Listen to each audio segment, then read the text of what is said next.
Carl Gustav Jung, Bevezetés a tudattalan pszichológiájába. Fordította Nagy Péter. 3. fejezet. A másik nézőpont a hatalomvágy. Ennek az új lélektannak a problémáját mindeddig lényegében Freud szempontjából vizsgáltuk. Kétségtelenül olyasmit láttunk itt meg, olyan igazságot, amelyre talán büszkeségünk, kultúröntudatunk nemet mond, de még mélyebben bennünk valami igennel felel. Nagyon sok ember számára ez ingerlő, ellentmondásra készteti őket, sőt, félelmet kelt bennük, ezért nem akarják elismerni.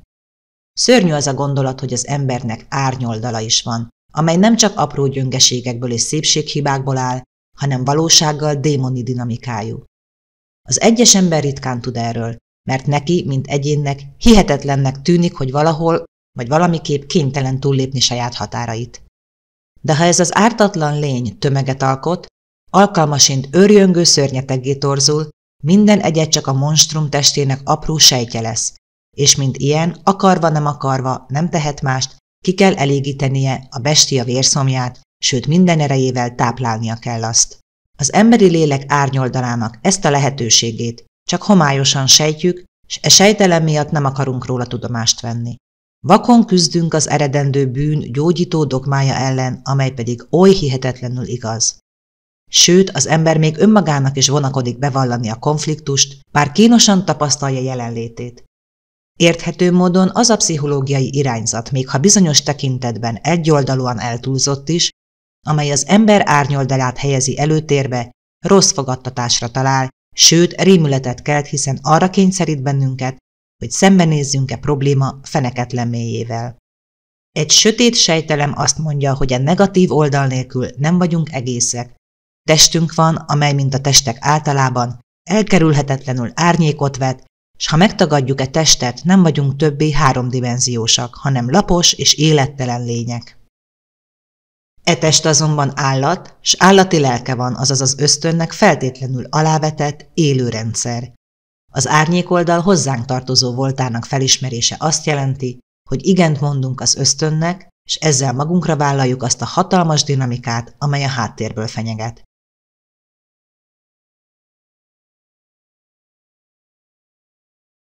Ettől akar bennünket a kereszténység aszketikus erkölcse megszabadítani, még azon veszély árán is, hogy az ember állati ösztönvilágát leggyökerében támadja meg.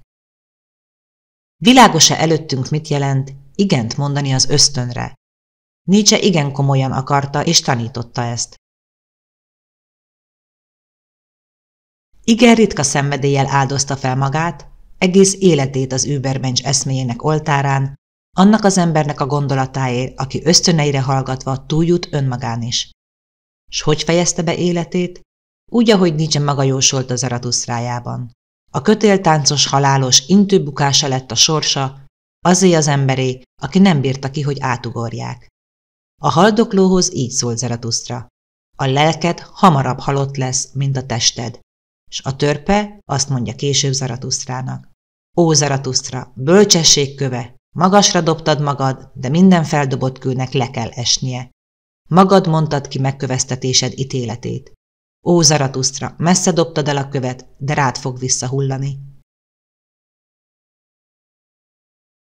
Midőn elkiáltotta maga fölött az Ecce Homót, már késő volt, mint hajdan e szavak születésekor, s a lélek keresztre feszítése megkezdődött a test halála előtt.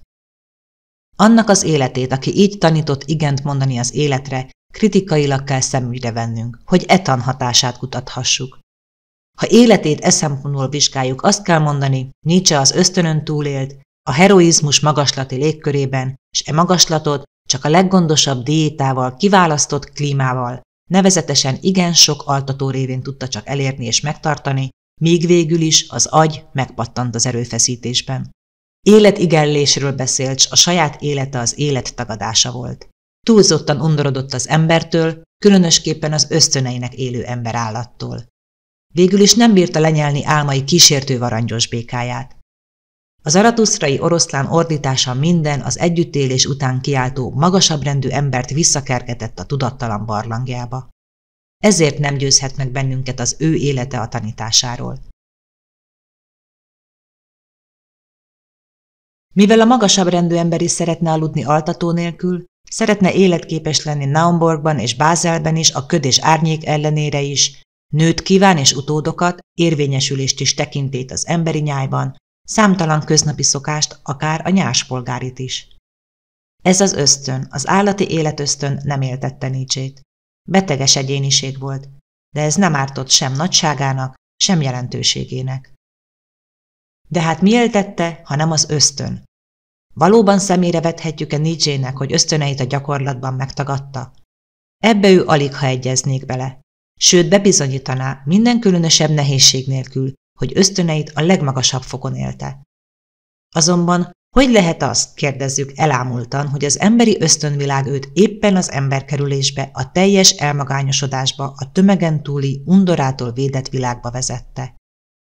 Úgy képzeljük, hogy az ösztön éppen összefűz, párosít, nemz, a jó élet, az élvezetek, az érzéki vágyak beteljesülése felé kerget.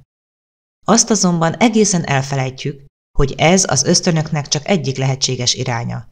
Nem csak a fajfenntartásnak, az önfenntartásnak is van ösztöne. Nietzsche nyilván erről az utóbbi ösztönről beszél, nevezetesen a hatalomvágyról, der Wille zur Macht. Minden egyéb, ami ösztönszerű, az ő számára csak a hatalomvágy kísérője. A freudi szexuálpszichológia szempontjából súlyos tévedés, az életen teljes félreértése, egy dekadens neurótikus balfogása. A szexuálpszichológia minden híve könnyedén be fogja bizonyítani, hogy mindaz, ami heroikus és túlfeszített Nietzsche világ- és életszemléletében, nem más csak az ösztön félreismerésének és elnyomásának eredménye, tudniillik annak az ösztönnek, amelyet ez a pszichológia alapvetőnek tart. Nietzsche esete egyfelől azt mutatja, hogy mi a következménye a neurotikus egyoldalúságnak, másfelől, hogy milyen veszedelmeket rejt magában, ha túltesszük magunkat a kereszténységen. Nietzsche kétségtelenül mélyen átélte az állati természet keresztény tagadását, és egy magasabb, emberi teljességre törekedett túl jón és rosszon. Mindazok, akik a keresztény magatartás alapjait komolyan bírálják, az általa nyújtott védelemtől is megfosztják magukat. Az ilyen ember elkerülhetetlenül kiszolgáltatja magát a benne lévő állati léleknek. Ez a Dionüszoszi mámor pillanata, a szőke bestia lenyűgöző megnyilatkozása, mely a mit sem sejtőt, soha nem ismert borzongás közben szállja meg. A megszállottság hérosszá, Istenhez hasonló lényé, emberen túli nagysággá teszi, úgy érzi, hogy jón és rosszon 6000 lábnyira van túl. A szemlélőpszichológus ezt az állapotot azonosulás az árnyékkal néven ismeri. E jelenség a tudattalannal való összeütközés pillanataiban a legnagyobb szabályossággal következik be. Ez ellen csak a józan önkritika segít. Mindenekelőtt is nagyon valószínűtlen, hogy éppen egy világmegváltó igazságot fedeztünk volna fel, ilyesmi a világtörténelemben a legritkábban fordul elő. Másodszor nagy gonddal kell azután kutatni, hogy hasonló eset máshol nem fordult-e elő. Nietzsche például úgy is, mint filológus, egy pár nagyon jelentős ókori párhuzamot találhatott volna, amelyek bizonyára megnyugtathatták volna. Harmadszor figyelembe kell venni, hogy a dionüszoszi élmény semmi más nem lehet, legfeljebb csak a pogány vallási formákba való visszaesés, tehát alapjában véve ezzel semmi újat nem fedeztünk fel, csak ugyanaz az eseménysor kezdődhetne újból. Negyedszer feltétlenül előre kell látnunk, hogy a hangulat hősi isteni magasságokig való fokozását halálos biztonsággal fogja egy ugyanilyen mély hanyatlás követni. Így abba az előnyös helyzetbe kerülhetnénk, hogy ezt az egész rajongást egy fárasztó hegyi túra méreteire csökkenthetnők, amelyet az örökös hétköznap követ. Amint a pataka völgyet, s a széles folyamot keresi, amely a síktájak felé törekszik, ugyanúgy az élet is nem csak hétköznapok közt folydogál, de mindent hétköznapivá is tesz. A szokatlan, ha nem akarjuk, hogy katasztrófához vezessen, legfeljebb a mindennapok közé lophatja be magát, de azt is csak ritkán. A krónikussá lett heroizmus görcsben végződik, s a görcs neurózishoz vagy katasztrófához, vagy mindkettőhöz vezet. Nietzsche e magas feszültségeken fennakadt. De ezzel az extázissal akár a kereszténység mellett is kitarthatott volna. Ez legkevésbé sem felelet az állati lélekre, mivel extatikus állat képtelenség. Az állat követi élete törvényét, nem tesz sem többet, sem kevesebbet. Akár jámbornak és engedelmesnek is nevezhetjük. Az extatikus ember azonban átugorja az élettörvényt, s a természet szempontjából rendellenesen viselkedik. A rendellenesség az ember kizárólagos előjoga, akit öntudata és szabad akarata alkalomattán az állati természetbe kapaszkodó gyökereitől contra naturam is eloldozhat. Ez a sajátság a kultúra elengedhetetlen alapfeltétele, de a lelki betegségé is, ha eltúlozzák. Kár nélkül csak egy bizonyos fokú kultúrát bír el az ember.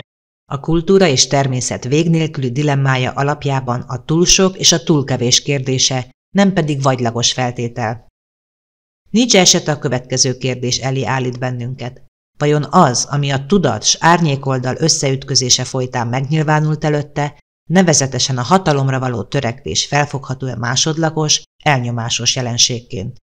Vajon a hatalomvágy génuine, vagy csak valami másodlagos? Amennyiben az árnyékoldallal való konfliktus szexuális képzetek ösztönét szabadította volna el, tiszta lenne a helyzet, de másképp történt. Az egész csírája nem érosz, hanem az én hatalma. Ebből arra kellett következtetni, hogy nem az érosz, hanem a hatalomvágy volt elfojtva.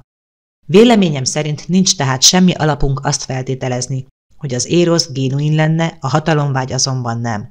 A hatalomvágy minden bizonnyal ugyanolyan hatalmas démon, mint az érosz, épp oly régi és eredendő is.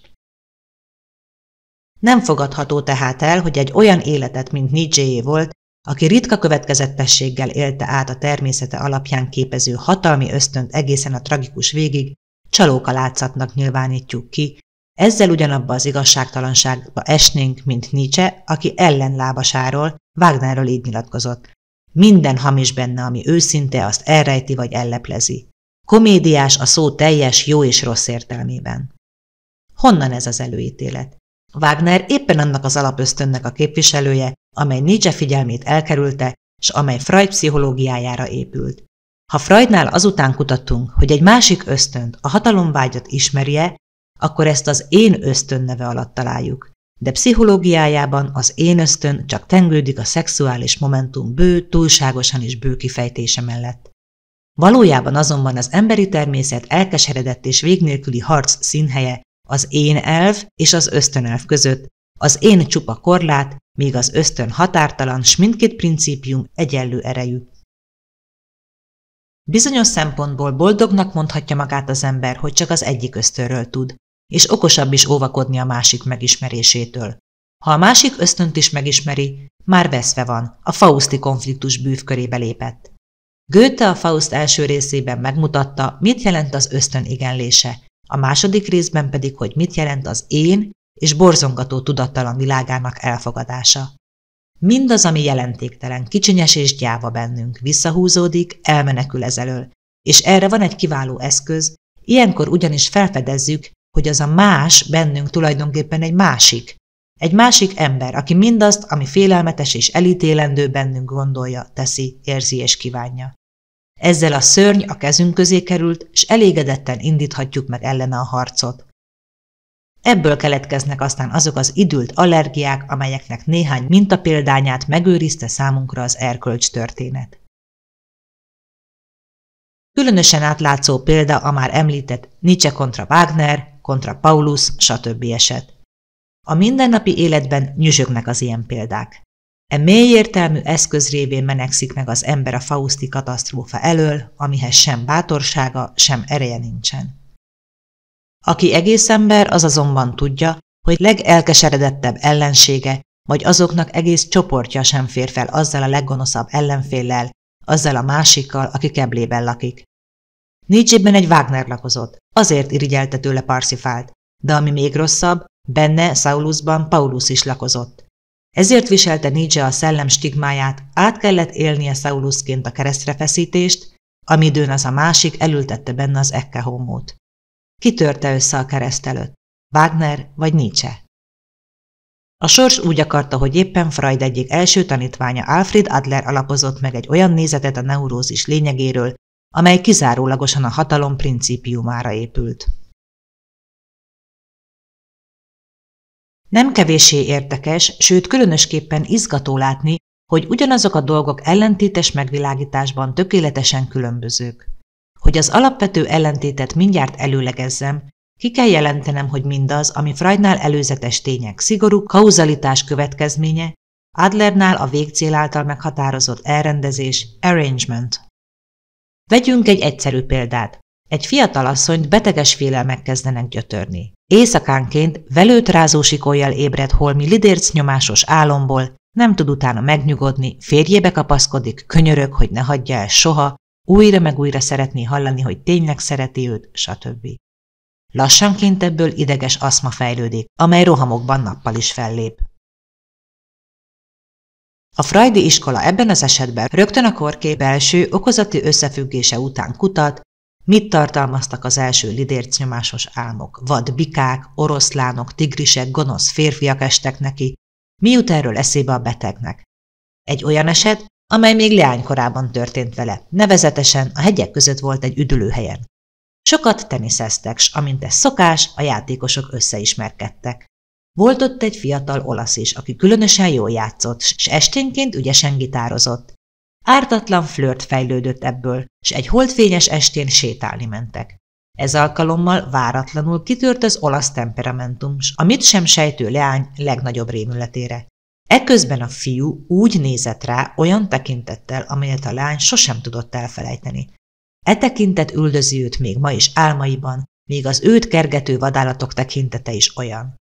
Vajon a tekintet tényleg csak az olasztól származik?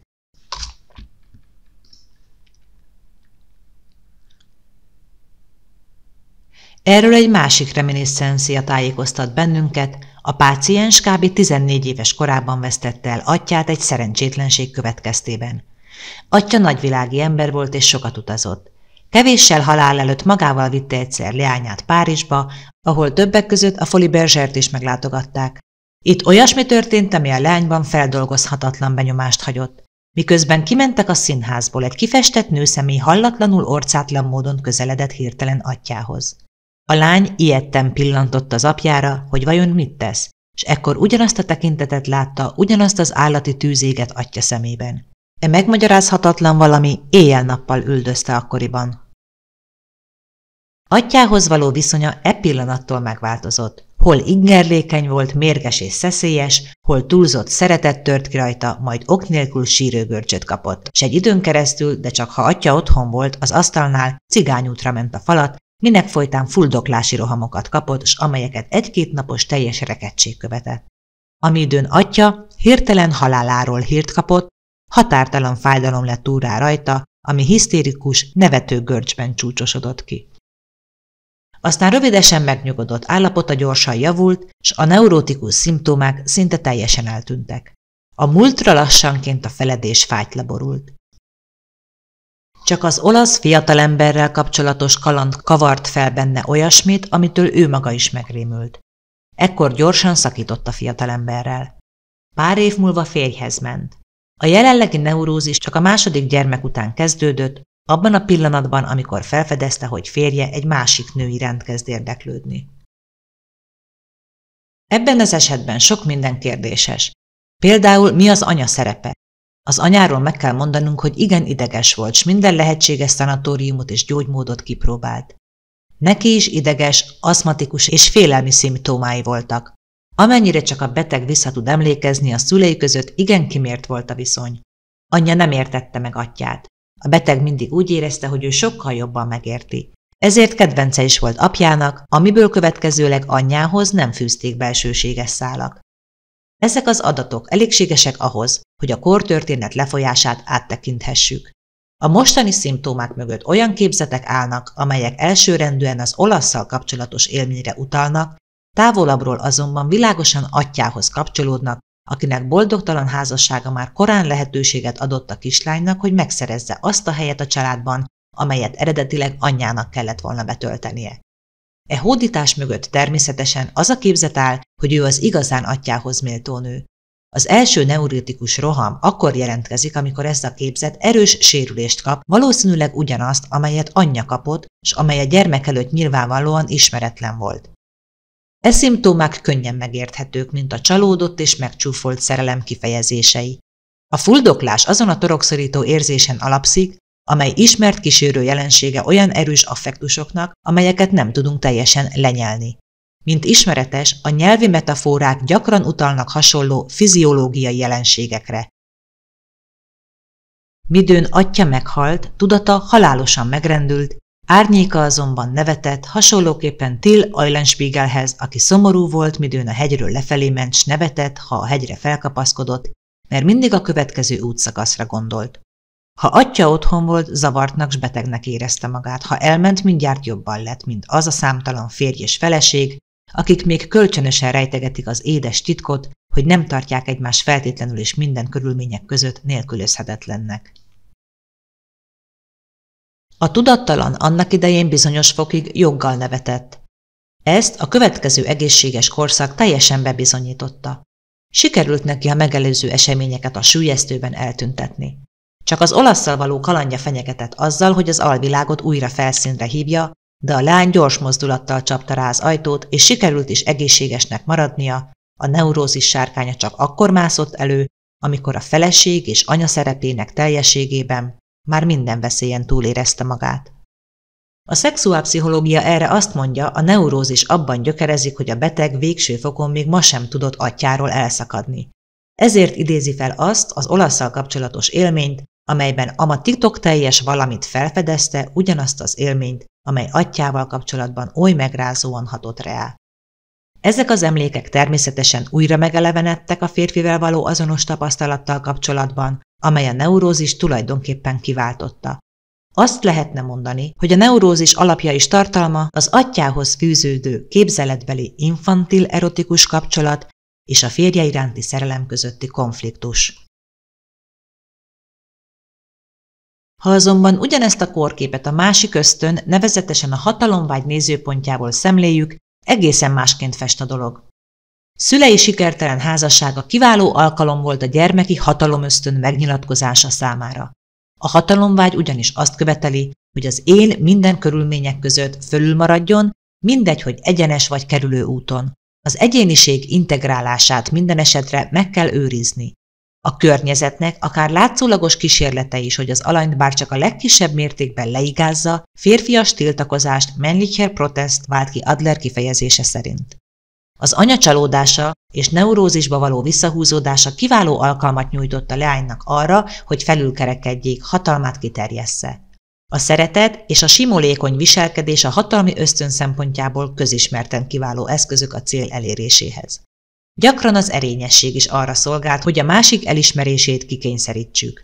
A leány szeretete méltó, alkalmazkodó viselkedésével már gyermekkorában biztosítani tudta előnyös helyzetét atyánál, sőt, sikerült anyja fölébe kerekednie, nem mintha annyira szerette volna az apját, hanem mert a szeretet jó eszköz volt a felülkerekedésre. Atya halálhírére bekövetkező nevetőgörcse beszédes bizonyítéka ennek. Az ember hajlamos arra, hogy egy ilyesfajta kijelentést a szeretet undorító leértékelésének, ha nem egyenesen rosszindulatú insinuációnak tartson, de gondolkozzunk egy pillanatra, s nézzünk körül a való világban. Vajon egyet sem láttunk-e számtalan ember közül, akik addig szeretnek és addig hisznek is szerelmükben, míg céljukat el nem érték, és utána úgy fordulnak el szerelmük tárgyától, mintha sohasem lett volna semmi közük hozzá. S végül, nem így jár-e el a természet maga is? Céltalan szerelem elképzelhető-e egyáltalán? Ha igen, úgy ez a legnagyobb erények közé tartozik, amely éppen ezért végtelenül ritka. Talán általában hajlik az ember arra, hogy szerelme céljáról a lehető legkevesebbet gondolkozzék, különben olyan felfedezésre juthatnánk, amely saját szerelmünk értékét sokkal előnytelenebb fényben mutatná meg. Az apa halálakor a páciens nevetőgörcsöt kapott, ekkor tehát végérvényesen felülkerekedett. A nevetőgörcs hisztérikus volt, azaz pszichogén szimptóma, olyasmi, amely tudattalan motívumokból ered, nem pedig a tudatos énből. Ez le nem becsülhető különbség, amely egyúttal azt is megmutatja, honnan és hogyan erednek bizonyos emberi erények. Az ellentétes indulatok a pokolba kerültek, vagyis modern kifejezéssel a tudattalanba, ahol tudatos erényeink ellenpárjai már régen gyülekeznek. Ezért már erényességből sem akarunk hallani a tudattalanról, sőt, egyenesen az erényes bölcsesség teteje azt állítani, hogy nincs is tudattalan. Sajnos azonban mindnyájunkkal az történik, mint Medardus Ráterrel, E.T.A. Hoffman az Ördög elixírjében, valahol él egy testvérünk, egy ijesztő, borzadályt keltő ember, saját, megtestesült, a vérkötelékével hozzánk láncolt alter egónk, aki mindazt birtokolja és gonosz szándékkal felhalmozza, amit mi a legszívesebben szőnyeg alá sepernénk. Betegünkön akkor törtek ki az első neurotikus rohamok, amikor rájött arra a tényre, hogy atyának olyan oldala is van, amely fölött ő nem uralkodhatik. És ekkor világosodott meg benne, hogy mire is volt jó anyja neurózisa, ha ugyanis olyasmire találunk, amit sem ésszel, sem bájjal uralmunk alá hajtani nem tudunk, még mindig van egy arrangement, amelyet a lány eddig nem ismert, de amelyet anyja már korábban felfedezett, a neurózis. Így esett meg, hogy utánozni kezdte anyja neurózisát. De kérdezhetjük csodálkozva, mire szolgálhat a neurózis? Mi lehet az eredménye? Akinek közvetlen környezetében előfordult már egy határozottan neurotikus eset, jól tudja, hogy ezzel mi mindent lehet elérni. Nincs is jobb módszer a neurózisnál, hogy egy egész ház fölött zsarnokoskodjunk. Fuldoklási és szívrohamok, mindenfajta görcs igen nagy hatást érnek el, amelyen alig tudjuk túltenni magunkat. Elszabadulnak az együttérzés hullámai, ragaszkodó szülők magasztos aggodalma, különcködők futkosása, telefoncsengetés, elősiető orvosok, súlyos diagnózisok, alapos vizsgálatok, hosszadalmas kezelés, jelentős kiadások, s a nagy hűhó közepette fekszik az ártatlanul szenvedő beteg, akinek még végtelenül hálásak is vagyunk, ha a görcsöket valahogy kibírta. E felülmúlhatatlan arrangementet, hogy maradjunk Adler kifejezésénél, fedezte fel a gyermek, és alkalmazta ismételten sikerrel, ha az atya jelen volt. Az apa halálával mindez szükségtelenné vált, mert most már végleg felülkerült. Az olaszt hamarosan félredobta, amidőn a leány nő voltát túlzottan hangsúlyozta, saját férfiasságára emlékeztetve egyidejűen. Midőn megfelelő házassági lehetőség kínálkozott, a lány szerelmes lett, zúgolódás nélkül fogadta el a feleség és anya sorsát. Minden a legjobb úton haladt, amíg felsőbbrendűségét meg tudta őrizni. Amint azonban férje csak egy kis érdeklődést is mutatott valaki más iránt, mint hajdanában, azonnal az eredményes arrangementhez nyúlt, szóval közvetett erőszakhoz. Most bukkant rá férje lelkének arra az oldalára, amely fölött már atyánál sem uralkodott soha. Ez a betegség magyarázata a hatalompszichológia szempontjából. Félek, hogy az olvasó is úgy jár, mint az egyszeri kádi, aki előtt az egyik fél ügyvédje szónokolt.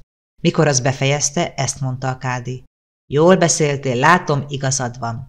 Aztán a másik fél ügyvédje beszélt, s midőn az is befejezte, a kádi megvakarta a fületövét, és így szólt. Jól beszéltél, látom, neked is igazad van. Nem kétséges, hogy a hatalomvágy egészen rendkívüli szerepet játszik az ember életében. Az is igaz, hogy a neurotikus tünetegyüttesek raffinált arrangementnek is, amelyek hihetetlen makacsággal és ravassággal kérlelhetetlenül követik céljaikat. A neurózis célra irányul. Ezzel a megállapítással Adler nagy szolgálatot tett. A két álláspont közül melyiknek van hát igaza? E kérdés sok fejtörést okozhat. A két magyarázatot nem lehet könnyen összeegyeztetni, hiszen tökéletesen ellentmondanak egymásnak. Az egyik esetben az érosz és sorsa a lényeges és döntő tény, a másik esetben pedig az én hatalomvágya. Az első esetben az én, mintegy az érosz függeléke, az utóbbiban a szerelem vagy szeretet csak eszköz arra, hogy felülkerekedhessünk. Ha az én hatalma áll közel szívünkhöz, fellázadunk az első felfogás ellen, akinek azonban az érosz a fontosabb, sosem fog tudni megbékülni az utóbbi felfogással.